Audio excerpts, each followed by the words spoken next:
193 அப்படின்ற இடத்துல தான் இந்தியா இந்த 4 விக்கெட்டை விட்டது கொஞ்சம் வருத்தமாயிருச்சு வெறும் 58 ரன்னுக்கு. ஏன்னா யசஸ்வி ஜெய்ஸ்வால் ஷார்ட் பால் தான் போடுவாருன்னு பாஸ்கி சார் மட்டும் ப்ரெடிக்ட் பண்ணாரு 2வது டெஸ்ட் மேட்ச் முடிவில். அதே மாதிரி ஒரு ஷார்ட் பாலை போடுறாங்க, அவுட். தலைமை ரொம்ப வேகமா வருது. அந்த ஸ்பீடுக்கு இவர் கேஜே பண்ணாம எங்கேயோ ஆடுறாரு. அது எட்ஜ் ஆகி top edge, keeper catch.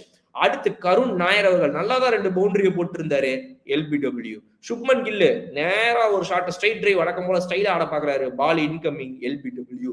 Akash Deep night வாட்ச்மனா உள்ள வந்தாரு. பென் ஸ்டோக்ஸ் லாஸ்ட் ஓவர்ல last ball of the day போல்டாக்கி அனுப்பி விட்டார். இப்போ ஸ்ட்ரைக்ல இருக்கிறது யாருன்னா KL ராகுல்.